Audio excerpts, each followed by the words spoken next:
रहीम अस्सलाम वालेकुम नादरीन, आप यूट्यूब चैनल देख रहे हैं। मैं इमरान ख़ान हूँ। सबसे पहले तो मैंने आज से लगभग कोई 1.5 पौने 2 साल पहले एक वीलॉग किया था जिसमें मैंने ये बताया था कि काजी फ़ायद ईसा साहब को इस बात पे एहतियात करनी चाहिए कि उन्हें पोलिटिसाइज़ किया जा रहा है। मैंने आपको ये बताया था अपने वीलॉग में, अपने अगवा होने से पहले मैंने ये वीलॉग किया था। उसमें मैंने कहा था कि काजी फ़ायद ईसा पाकिस्तान में चीफ़ जस्टिस बनने जा रहे हैं, लिहाजा उन्हें हर किस्म की सियासत से अपने आप को दूर रखना चाहिए। और पॉलिटिकल पार्टीज़ अपनी सियासत के लिए उनके नाम को इस्तेमाल कर रही हैं, ख़ास तौर पे PMLN पीपल्स पार्टी, ये उनको मुतनाज़ बना रहे हैं और वो चीफ़ जस्टिस बनने से पहले ही तनाज़ात का शिकार हो रहे हैं। फिर आपने देखा कि काजी फ़ायद ईसा साहब चीफ़ जस्टिस बने और वो उन तनाज़ात में इतनी बुरी तरह घिर गए कि वो उनमें से निकल नहीं सके। फिर एक के बाद एक काजी साहब वो चीज़ें करते रहे कि अब तारीख में हमेशा के लिए उनका नाम लिखा जाएगा एक मुतनाज़ चीफ जस्टिस के तौर पे। उनके दौर को एक स्याह दौर के तौर पे याद रखा जाएगा। काजी फ़ायद ईसा साहब जिस दिन रिटायर हो रहे हैं, पाकिस्तान की तारीख में पहली मरतबा वकला उस दिन यौम निजात मना रहे हैं। ये चीज़ें पहले कभी किसी चीफ जस्टिस के साथ नहीं हुई जो इस वक्त काजी फ़ायद ईसा साहब के साथ होने जा रही है। अब जस्टिस याह्या अफरीदी साहब को भी इस हुकूमत ने उनके चीफ जस्टिस बनने से पहले ही मुतनाज़ कर दिया है। अब ये तो उनका कंडक्ट तो तय करेगा, जब वो आएंगे तो वो किस तरह केसेस उठाएंगे, कैसे वो फैसले करेंगे। वैसे तो उनसे बहुत सारी पावर्स वापस ले ली गई हैं। वो एक ऐसे चीफ जस्टिस हैं जिनके पास माजी में जो चीफ जस्टिस रहे हैं उनसे कम इख्तियारात होंगे जस्टिस याह्या अफरीदी साहब के पास, लेकिन उन्हें पहले ही मुतनाज़ बना दिया गया है, जैसे काजी फ़ायद ईसा साहब के साथ हुआ था। यानी MQM ने, पीपल्स पार्टी ने और नून लीग ने उन्हें पसंद किया और उन्हें चीफ जस्टिस बना दिया। जिन 2 जजेस पे फौकियत दी गई जस्टिस याह्या अफरीदी साहब को, उन 2 जजेस में क्या कमी है इसके बारे में किसी के पास कोई जवाब नहीं है। जस्टिस मंसूर अली शाह साहब ने कहां पे क्या गलत किया, किसी के पास कोई जवाब नहीं है। जस्टिस मंसूर अली शाह साहब वो जज हैं जिन्होंने जस्टिस काजी फ़ायद ईसा साहब का भरपूर साथ दिया था जब इमरान खान साहब के दौरे हुकूमत में उनके खिलाफ रेफरेंस दायर किया गया था। आज बहुत सारे लोग कहते हैं कि वो रेफरेंस दुरुस्त दायर किया गया था, उस पर कार्रवाई होनी चाहिए थी, हालांकि उस दौर में सारे काजी फ़ायद ईसा साहब के साथ खड़े हो गए थे। जस्टिस मंसूर अली शाह साहब ने काजी फ़ायद ईसा साहब पे एहसान किया तो वो मुझे याद आ गया वो मामला कि जिस पर एहसान करो उसके शर से बचो। तो काजी फ़ायद ईसा साहब ने बाद में ऐसे हालात पैदा किए कि आईनी तरमीम हो सके, तमाम रुकावटें आईनी तरमीम में दूर की और उस आईनी तरमीम का नतीजा ये निकला कि वही जस्टिस मंसूर अली शाह साहब जिन्होंने काजी फ़ायद ईसा साहब के ऊपर एहसानात किए हैं तवील तरीन, वो जस्टिस मंसूर अली शाह साहब अब चीफ जस्टिस ऑफ पाकिस्तान नहीं बन सकते। अच्छा, मंसूर अली शाह साहब में क्या खराबी थी या प्रॉब्लम क्या थी, ये तो हुकूमत ने बताया ही नहीं। जस्टिस मुनीब अख्तर साहब में क्या प्रॉब्लम थी, ये भी हुकूमत ने नहीं बताया। फिर जो इजलास किया गया वो इन कैमरा किया गया, बाहर कोई तफसीलात नहीं है, यानी पब्लिक देखती पता चलता कि इन 3 जजों में से तीसरे नंबर के जज को चुनने की वजह क्या थी, उनके अंदर ऐसी कौन सी क्वालिटीज हैं जो बाकियों में नहीं है। अब यह कहा जा रहा है नून लीग की जानिब से कि जनाब ये जो सुप्रीम कोर्ट के अंदर एक डिवीजन है उसका शिकार नहीं हुए जस्टिस याह्या अफरीदी, तो ऐसा तो नहीं है। ये तो फिर जस्टिस मुनीब अख्तर साहब भी किसी डिवीजन का हिस्सा नहीं है। जस्टिस मंसूर अली शाह साहब ने दोनों तरह के फैसले दिए हुए हैं। बहुत सारे फैसले उनके ऐसे हैं जो काजी फ़ायद ईसा साहब को पसंद होंगे और बहुत सारे ऐसे हैं जो उनको पसंद नहीं होंगे। तो अब मामला यह है कि जस्टिस याह्या अफरीदी साहब हलफ तो उठा लेंगे चीफ जस्टिस ऑफ पाकिस्तान का, लेकिन एक बात अब तय हो गई है इस आईनी तरमीम के बाद, अगर तो यह आईनी तरमीम बच जाती है और किसी तहरीक का शिकार नहीं हो जाती, इस आईनी तरमीम के बाद यह बात तय हो गई है कि आइंदा जब याह्या अफरीदी साहब रिटायर हो रहे होंगे ना, तो उस वक्त जो 3 सीनियर 3 जजेस होंगे वो तीनों मिलकर ये कोशिश कर रहे होंगे कि कुछ ना कुछ करके जो कमेटी के 12 बंदे हैं इनमें से 8-9 बंदे हर हाल में खुश रखे जाएं। ये जो कहें वो काम किया जाए, जैसे कहें वैसे फैसले किए जाएं। तो इनको मैक्सिमम खुश रखने की कोशिश करेंगे, एस्टेब्लिशमेंट को, हुकूमत को भी खुश रखने की कोशिश करेंगे वो 3 जजेस जो सीनियर होंगे। और नून लीग ने हमेशा तो इक़्तिदार में रहना नहीं है, जब कोई और जमात इक़्तिदार में आएगी तो ये उनको खुश रखेंगे। तो अब अदलिया को उन्होंने कर दिया इस तरह का टूथलेस या ऐसा कमजोर इदारा बना दिया है कि अब जो अदलिया के अंदर बैठे हुए जजेस हैं वो अपनी अपॉइंटमेंट के लिए, अपनी तरक्की के लिए, चीफ जस्टिस बनने के लिए अब सियासतदानों की खुशनुदियां हासिल करने की कोशिश करेंगे। ये जनाब अब तक की सिचुएशन है। मैंने यहां पे आपको बताया जस्टिस मंसूर अली शाह साहब बहरहाल उम्रे पे जा रहे हैं। वो जो फुल कोर्ट रेफरेंस है, काजी फ़ायद ईसा साहब जब जा रहे हैं तो इनका एक फुल कोर्ट रेफरेंस आएगा। तो काजी फायद ईसा साहब के उस रेफरेंस में जस्टिस मंसूर अली शाह साहब तो शामिल नहीं हो रहे। और इसके बारे में बहुत सारे लोगों की अपनी राय है। जो कोर्ट रिपोर्टर थे वो कहते हैं जो काजी साहब ने किया या जो उनका रवैया था या जिस तरीके से उन्होंने अपना टाइम गुजारा, बाकी जजेस को भी चाहिए कि वो ना आए। ठीक है, काजी साहब जाएं, जान छूटे। वकला भी कह रहे हैं कि जनाब जान छूट रही है, हम तो यौमे मना रहे हैं जनाब नजात, हम तो हमें नजात मिल रही है एक बड़ी मुसीबत से, लिहाजा वो तो इसको इस तरह देख रहे हैं। एक और नाज़रीन बड़ी डेवलपमेंट है और इसको जो है वो शेयर किया मैंने जहाँ से देखा, मोहित पीरजादा साहब ने शेयर किया, कुछ और लोगों ने शेयर किया, और ये बैनुल अक़वामी कुछ जरीदे अखबार है ड्रॉप साइट और इसके अलावा कुछ और है, उन्होंने बताया जी कि अमेरिका में एक डेवलपमेंट हुई है, बल्कि 2-3 डेवलपमेंट हुई है अमेरिका में, क्योंकि अमेरिका में इलेक्शन करीब आ रहा है तो वहाँ बड़ी तेज़ी से डेवलपमेंट्स हो रही हैं। जो अभी हुआ है मैं आपको बता देता हूँ, और ये बड़ी डेवलपमेंट है पाकिस्तान को लेकर। अमेरिका के 4 कांग्रेसमैन हैं और इनके नाम भी यहाँ पे लिखे हुए हैं और इनका ताल्लुक अमेरिका की डिफरेंट स्टेट से है। और इन 4 कांग्रेसमैन ने, जिनमें जो मेन है वो ग्रेग कैसर, ये टेक्सास से हैं, इन्होंने लीड किया है, और दीगर 3 मेंबर्स हैं कांग्रेस के, उन्होंने मिलकर एक खत लिखा जो बाइडन को, व्हाइट हाउस को एक लेटर लिखा है उन्होंने, और वो खत जो है वो अब छप चुका है, इंटरनेट पे आ गया है, सोशल मीडिया पे वो छप चुका है। उन्होंने खत लिखा और जिसमें 65 अरकान जो हैं वहां पे अमेरिकी कांग्रेस के, उन्होंने उसके ऊपर दस्तखत किए हैं और उनके कुछ मुतालबात हैं। उन्होंने पाकिस्तान की मिलिट्री एस्टेब्लिशमेंट पर इल्ज़ाम लगाया है कि वो सियासी इख्तलाफात पर अपने मुखालिफिन पर हमले कर रही है और सियासी इख्तलाफात पर मुखालिफिन को कैद किया जा रहा है। और इस साल के आगाज़ में जो पाकिस्तान में इंतखाबात हुए हैं उनमें भी बदतरीन धांधली हुई है। और ये लेटर उन्होंने बुध के दिन लिखा है, जो पहुंचा है जो बाइडन के पास। उन्होंने मुतालबा किया है कि इन तमाम चीज़ों का नोटिस ले अमेरिकी हुकूमत, और पाकिस्तान से जो ताल्लुकात हैं अमेरिका के, उनकी पॉलिसी में कोई तब्दीली करे और पाकिस्तान के अंदर अपने असर रसूख को इस्तेमाल करे, ताकि पाकिस्तान के अंदर जो जमहूरियत है या आज़ादी इज़हार राय है, ये मामला ठीक हो। इस खत में इमरान खान साहब जो जेल में बंद हैं उनकी रिहाई का भी खुला मुतालबा किया गया है। अमेरिकी हुकूमत इमरान खान और दीगर सियासी कैदियों की रिहाई के लिए अपना असर रसूख इस्तेमाल करे। इंसानी हुकूक की खिलाफ वर्जियों को रोकने के लिए भी अमेरिकी हुकूमत अपना किरदार अदा करे। पाकिस्तान के अंदर जो अशराफिया या ताकतवर हल्के इंसानी हुकूक की खिलाफ वर्जियों में मुलव्वस हैं, उनके असासे जब्त किए जाएं। अच्छा, अमेरिकन जब ये कहते हैं तो अमेरिकन असासे सिर्फ अमेरिका में जब्त नहीं करते, वो यूरोप में, कनाडा में, वहां भी करवा देते हैं। तो उनके पास, क्योंकि वो क्लेम करते हैं सुपर पावर है, तो वो बाकी मुल्कों को भी इन्फ्लुएंस करते हैं कि जनाब हमने कर दिया, अब आप भी कर दें। तो ये कहा गया जी इनके असासे जब्त किए जाएं और उन पर सफरी पाबंदियां भी आयद की जाएं।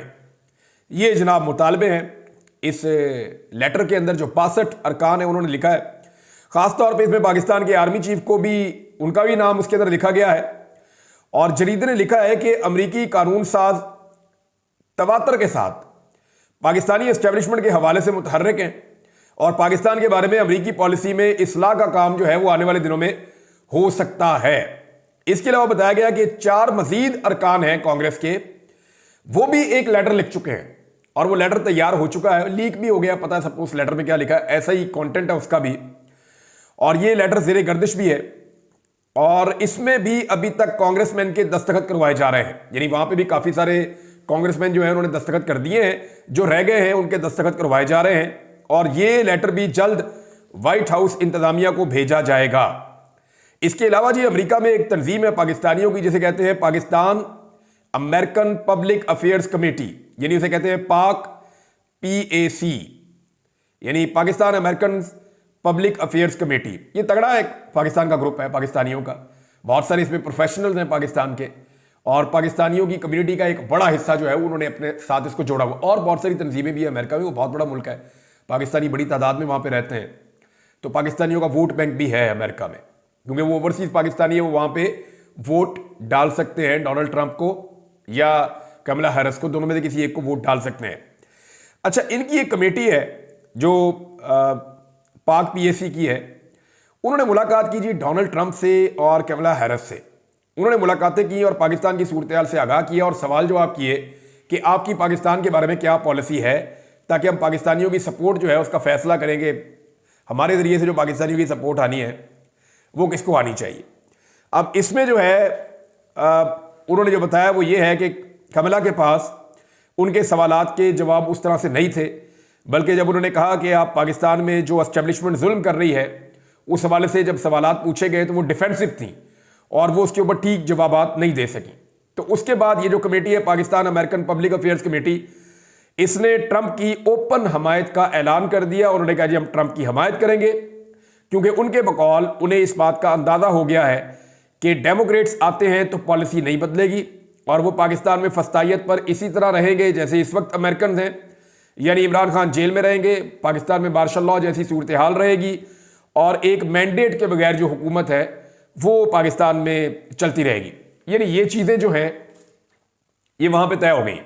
इसकी और बहुत सारी तफसीलात हैं, लेकिन मैंने आपको लुब्बे लुब्बा बता दिया कि एक्चुअली अमेरिकन जो इलेक्शन है उसके अंदर पाकिस्तानियों की जो अमेरिका के साथ या किसी एक कैंडिडेट के साथ सपोर्ट है, वो इस चीज़ के साथ उन्होंने जोड़ दी है कि अगर आप पाकिस्तान के अंदर अपनी पॉलिसी को बेहतर करेंगे और पाकिस्तान में डेमोक्रेसी को आप फरोग देंगे तो फिर तो जनाब हम आपके साथ खड़े हैं। अब यहां पे इन्होंने जो अपना एक ट्वीट किया पाकिस्तान अमेरिकन पीएसी ने, उन्होंने कहा we are proud to endorse Donald Trump in the 2024 presidential elections. हम जी डोनाल्ड ट्रंप को सपोर्ट कर रहे हैं। After extensive meetings with the Trump and the Harris, दोनों के साथ मुलाकात की है और इनकी कंपेन हमने देखी है। We believe that former president is the candidate who will improve America Pakistan relations and promote true democracy in Pakistan. और इसके बाद उन्होंने कहा जी हमारी नीचे पूरी स्टेटमेंट है, ये भी आप पढ़ दें। वो कह रहे हैं जी अब ट्रंप ही है जिससे हमें उम्मीद है वो पाकिस्तान के अंदर जमहूरी आज़ादी के लिए या हकीकी जमहूरियत के लिए वो किरदार अदा कर सकता है। अच्छा जी, नवाज शरीफ के बारे में खबर आ रही है कि वो अपने वतन वापस जा रहे हैं बरतानिया, और ये भी कहा जा रहा है कि उनकी बेटी भी साथ जा रही है। हो सकता है मरियम नवाज का नाम इसलिए लिया गया हो ताकि लोग ज्यादा तनकीद करें, फिर मरियम रुक जाए, नवाज शरीफ चले जाए तो वो कहे देखो जी मरियम नहीं गई, लेकिन जा भी सकते हैं। उनका देश है, उनकी प्रॉपर्टी है, उनके बच्चे हैं, उनका कारोबार है, उनकी एजुकेशन है, उनका इलाज है, हर चीज़ उनकी वहीं पे होती है, तो उनको जाना होगा। मियाँ साहब रुके हुए थे, सिर्फ इस आईनी तरमीम के लिए रुके क्या हुआ थे, उनको रोका हुआ था कि आईनी तरमीम करवाओ, तो मियाँ साहब जाओ। तो मियाँ साहब जनाब ये आईनी तरमीम करवाने के बाद अपने देश जा रहे हैं बरतानिया, और उनकी बेटी भी हो सकता है जा रही हो। लेकिन मैं आपको हालत देखें पंजाब की ये है कि म्यू अस्पताल के अंदर आवाम का मुफ्त इलाज बंद कर दिया गया है और कुछ यूनिट्स जो है उनके अंदर अब काम नहीं हो रहा। वजह यह है कि फंड्स की अदम फराहमी है। जिस सूबे में आम आदमी की ये हालत है कि इलाज की सहूलत नहीं है, जिस सूबे में लॉ एंड ऑर्डर की ये हालत है कि कच्चे के डाकू दंदनाते फिर रहे हैं, जिस सूबे में पुलिस की ये हालत है कि पुलिस उन इलाकों में जाने से डरती है, बल्कि वो ये कहते हैं हम जाना ही नहीं चाहते, जिस सूबे में लाकानूनियत है, फस्तायत है, जुल्म है, जबर है, ये सारी चीज़ें हो रही है, बच्चे तक स्कूलों कॉलेजेस के निकल के एहतजाज कर रहे हैं, उस सूबे की वज़ीर आला जो है उनको अभी जाना है जी बरतानिया अपने देश, और लेट्स सी वो वहाँ जाके क्या करती हैं या किस किस्म की उनकी एक्टिविटीज़ रहती हैं, जाती भी हैं या नहीं जा सकती। बहरहाल नवाज शरीफ साहब तो अपने वतन वापस जा रहे हैं। 1 साल पहले वो आए थे, उन्होंने आकर कबूतर उड़ाए, फिर बाद में हमने देखा उनके तोते उड़ गए, उनका भाई वज़ीर आज़म बन गया, उनकी बेटी जो है वो डील करके वज़ीर आला पंजाब बन गई। जाली 47 के ऊपर हुकूमत बनाने के बाद झंडे गाड़ के मियाँ नवाज शरीफ साहब पाकिस्तान से बाहर जा रहे हैं। झंडे गाड़ने का लफ्ज़ मैंने क्यों बोला? मैंने इसलिए बोला कि मैं आपको अब पढ़ के सुनाता हूँ। PMLN के एक बड़े मजबूत कैंडिडेट हैं सेंट्रल पंजाब से, और आबिद रजा कोटला, उनका स्टेटमेंट आपको मैं थोड़ा सा पढ़ के सुना देता हूँ। उन्होंने बड़ा लंबा एक इंटरव्यू दिया है, लेकिन आप ये देख लें, वो ये कह रहे हैं कि आज मुस्लिम लीग नून की मकबूलियत माइनस में है और मैं ज़हनी तौर पर तैयार हूं कि 5 साल बाद भी नून लीग की मकबूलियत माइनस में ही होगी। मैं PIA में सफर कर रहा था तो PIA के एक बावर्दी शख्स ने मुझे कहा कि आप 45 वाले हैं या 47 वाले हैं, क्योंकि कौम को 45-47 चंगी तरह याद हो गया। अब आबिद रजा कोटला साहब ये बात कर रहे हैं, जो एक मजबूत कैंडिडेट हैं, इन्होंने बहुत बुरे हालात के अंदर चौधरी बरादरान को शिकस्त दी थी वहां से, लेकिन अब वो इस बात का इदराक उनको हो गया है और वो एतराफ़ कर रहे हैं कि नून लीग की पॉलिसीज़ की वजह से नून लीग का बेड़ा गर्क हो गया और उनके पल्ले कख नहीं बचा। जो थोड़ी बहुत मकबूलियत नून लीग के पास थी वो अब नून लीग के पास नहीं है। अच्छा नाज़रीन, एक चीज़ मैं और देख रहा हूँ कि जो कुछ टाउट टाइप के लोग हैं वो अलग अलग किस्म के स्टेटमेंट दे रहे हैं। यानी एक टाउट कहता है कि इमरान खान के खिलाफ ये होने लगा है, वो होने लगा है, और सख्ती हो जाएगी, इंज कर देंगे, उंज कर देंगे, इमरान खान के जेल के अंदर और ज्यादा सख्तियां होंगी, जो सख्तियां अगले साल होनी थी वो इसी साल हो जाएंगी। एक ये कह रहा है। दूसरी जानी फैसल वाडा को सुने तो जनाब उनका स्टेटमेंट मुख्तलिफ है जी। अब तो बुशरा बीबी भी बाहर आ जाएंगी, हालात बहुत अच्छे हो जाएंगे, इमरान खान साहब की मुलाकातें भी खुल जाएंगी और चीजें नॉर्मलाइज हो जाएंगी। भाई अब समझ नहीं आ रही कौन सा टाउट कहां से खबरें लेकर आता है, हमें तो समझ नहीं आ रही कि किसको कहां से किन सोर्सेज से खबर मिल रही है। एक बिल्कुल इस तरफ चल रहा है, एक बिल्कुल इस तरफ चल रहा है। तो इससे आपको अंदाजा होता है कि एक्चुअली जो एस्टेब्लिशमेंट है वो भी कंफ्यूज है कि इमरान खान का करना क्या। इमरान खान इतनी बड़ी एक मुसीबत बन चुके हैं इनके लिए, इतनी बड़ी बला बन चुके हैं इनके लिए कि उन्हें समझ नहीं आ रही कि इस आदमी का हल निकालें क्या। जो मर्जी कर लो वो हार मानता ही नहीं। यानी आईनी तरमीम के बाद जब बैठ के दोबारा सोचा कि क्या हासिल किया, तो पब्लिक तो आज भी उनसे कुछ नहीं है। जब भी अवाम का मामला आता है वहाँ पे उनको शिकस्त हो जाता है। मुस्तफा नवाज खोकर साहब ने एक स्टेटमेंट दिया, ये इन हालात के अंदर पूरा एक जायज़ा अगर आप लें सूरत हाल का, तो मेरे ख्याल में एक मुकम्मल स्टेटमेंट है। उन्होंने कहा अब इस बात में कोई शुबा नहीं रह गया कि आईनी तरमीम लाने का वाहिद मकसद मंसूर अली शाह को चीफ जस्टिस ऑफ पाकिस्तान बनने से रोकना और अदलिया पर कंट्रोल हासिल करना था। सीनियरिटी के उसूल की नफी करके हुकूमत ने एक और बहरान के बीज बो दिए हैं, जो आने वाले दिनों में पहले से जारी बहरान को मज़ीद गंभीर बना देंगे। जनाब ये वो चीज़ें हैं जो इस वक्त पाकिस्तान में हो रही हैं, मैंने आपके साथ शेयर कर दी है। बाकी चीज़ें आपको बाद में बताएंगे। अब तक इतना ही, अपना ख्याल रखिएगा, अपने चैनल का भी। अल्लाह हाफ़िज़।